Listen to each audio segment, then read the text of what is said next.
생산성을 올릴 수 있는 부분에서 가장 중요한 것은 시간에 대한 분석이고 또 하나는 피드백이라고 했습니다. 피드백이 없는 삶은 1000년을 살아도 하루를 1000년 동안 반복한 것에 지나지 않는다는 거죠. 우리의 삶은 하루하루 날마다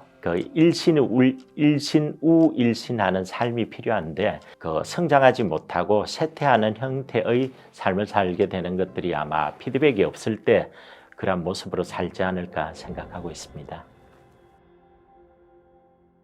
그것은 아마 지속적인 공부가 첫 번째였을 것 같고요. 두 번째는 일에 대해서 몰입하는 것들이고 세 번째는 일을 했을 때 반드시 피드백하는 습관이었던 것 같습니다. 공부를 함에 있어 가지고는 저는 이제 한 분야가 아니라 다양한 형태의 공부들을 했었습니다. 그러니까 경제 경영은 기본이고 문화나 인문학에 대한 부분들도 굉장히 오랫동안 집중적으로 공부를 했었고요.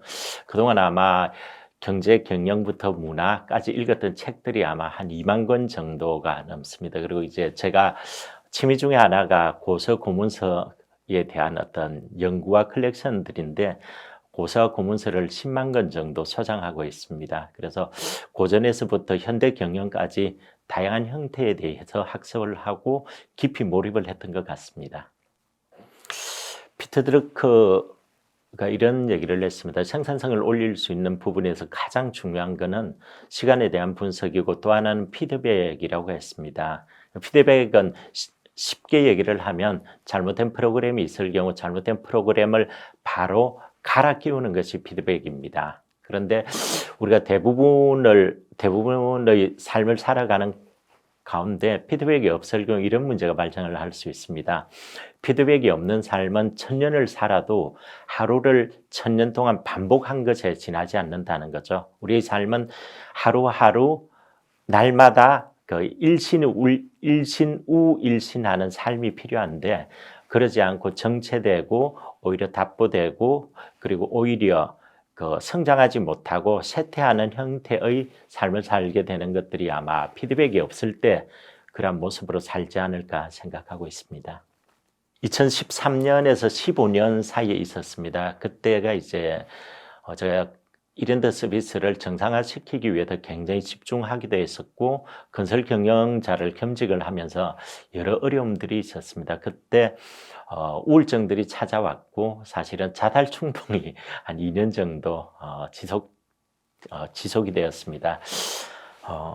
사실은 매일매일 힘든 스트레스를 받고 일을 하는 것보다는 그냥 건물에서 한번 떨어져 버리는 게 단기간에 정리를 할 수 있는 방법이라고 생각을 했지만 제가 이제 크리스찬이다 보니까 스스로 목숨을 끊는 것은 아니다라고 생각을 했습니다. 그 당시에 이제 우울증으로 정신과 치료도 꽤나 긴 시간을 받았고 치료를 받는 과정에서 제가 이 문제는 내가 극복을 해야 되겠다는 의지가 생겼습니다. 그래서 한 6개월 정도 먹던 그 약도 끊고 병원도 끊고 제가 스스로 이 문제를 해결하기 위해서 몇 가지 어떤 장치들을 가지고 진행을 했었습니다. 아마 모든 경영자들은 비슷한 어떤 우울증이나 여러 가지 어려움들이 있을 거로 보입니다. 제가 제 혼자만 힘든 것인가 생각을 하고 2017년도 이제 하버드 비즈니스 리뷰를 보니까 전 세계 5,000명의 경영자들을 대상으로 조사를 한 결과치가 있었습니다. 거기 보니까 전 세계에 있는 모든 경영자들은 대부분 우울증, 공황장애, 이렇게 위장장애부터 시작해서 불면증까지 대부분의 사람들이 질병들을 가지고 있는 것들을 봤습니다. 그래서 이건 모든 경영자들이 공통으로 겪고 있는 문제라고 생각을 하고 있고요. 이 부분에 대해서는 사실은 이제 모든 조직에서 중간 관리자나 직원뿐 아니라 리더들에 대한 회복 탄력성이나 치료에 대한 부분들도 같이 좀 고민을 하면 좋지 않을까 생각합니다. 제가 강의를 할 때 이런 얘기들을 합니다. 가능하면 강의를 기록을 하지 말라는 얘기를 합니다. 회의도 마찬가지고 강의에 참석을 했을 때 기록을 하지만 그거를 다시 리뷰해가지고 보는 경우는 거의 10% 이내인 것 같습니다. 그래서 저는 이제 책을 읽을 때도 그렇게 합니다. 그 원페이지로 반드시 이제 저희 회사만의 방식이 있어가지고 책들을 기록은 하지만 중요한 것들은 기록보다는 암기에 조금 더 집중을 합니다.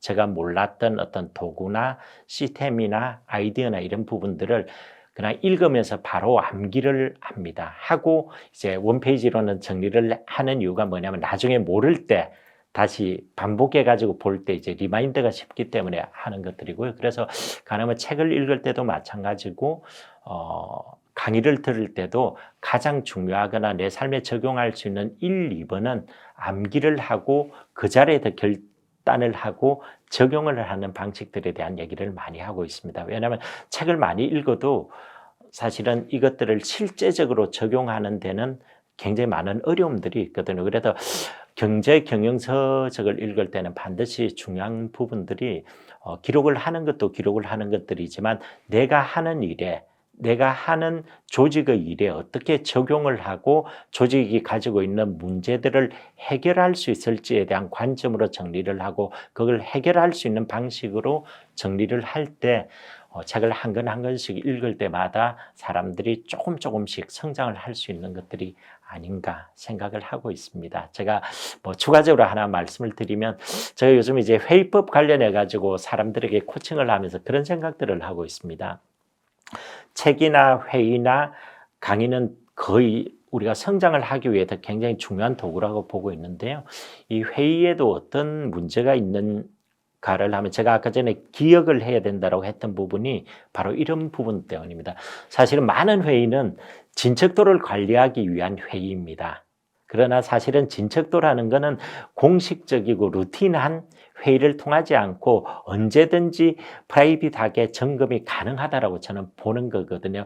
회의를 하는 목적은 뭐냐면은 우리 조직이 풀어야 될 문제 아니면은 그 조직이 가지고 있는 병목이나 장애물들을 한꺼번에 모여서 사실은 이걸 해결하는 쪽인데 전부 노트북을 가지고 오는 회의다 보니까 자기 발표만 생각을 하고 있고 사실은 이 회의가 디베이트가 아니라 그냥 탑다운이나 정보 전달의 수단이 되어버리는 경우를 많이 보고 있습니다. 사실은 이 회의 시간에는 A라는 어떤 문제가 있으면 이 문제를 같이 눈을 마주하면서 이 문제를 어떻게 해결할지에 대한 디베이팅이 돼야 되는데 이런 것들이 없이 요즘은 그냥 회의가 그냥 형식적인 회의로 가는 경우들이 너무 많았습니다. 저는 이런 부분들이 굉장히 좀 안타까웠고요. 책을 한두 권 읽어가지고 되는 것들이 아니라 어떤 문제를 해결하기 위해서는 관련된 것들이 이 뎁스와 이 양을 가지고 굉장히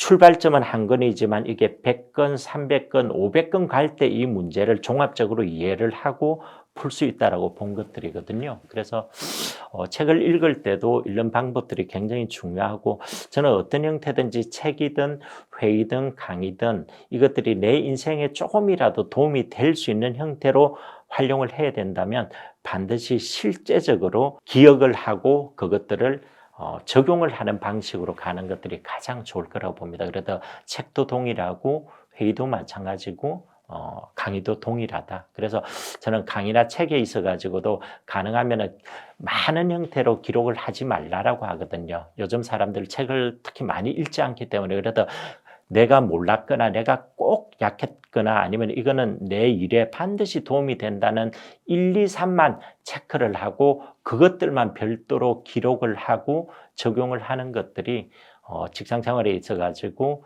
일의 생산성을 높이기도 하고 문제 해결 역량을 크게 키울 수 있는 방식이지 않은가 생각하고 있습니다. 밸런스는 사실은 20, 30대의 직장인들이나 주니어 단계에 있는 분들이 읽을 때는 이제 왜 배워야 하는지에 대한 얘기들을 좀 접할 수 있을 것 같고요. 그리고 이제 40이나 50대에 있어가지고는 일에 있어가지고 일에 대한 내용보다는 사실은 리더로서 어떤 역할을 하고 어떻게 훌륭한 리더가 되는 것인지에 대해서 얘기를 했다라고 말씀드릴 수 있을 것 같습니다. 저는 무엇보다도 아동 청소년 장애의 문제는 굉장히 오랫동안 롱텀 관점에서 이 친구들이 아픔을 경험하고 살아가야 되기 때문에 가능하면은 이게 가정의 문제가 아니라 사회와 국가가 나서서 함께 고민하고 해결해야 될 과제라고 생각을 하고, 그래서 이번에 이제 많은 사람들 앞에 설 수 있을 때 이분들을 위해서 제가 할 수 있는 것들은 장애에 대한 그 인식들을 좀 전환시킬 수 있는 역할을 하면 좋겠다, 그런 생각을 했습니다. 그래서 제가 밸런스란 책의 인쇄도 100% 서울재활병원에 기부를 하기로 했고요. 제가 받는 연봉도 50%를 서울재활병원에 기부를 하기로 했습니다.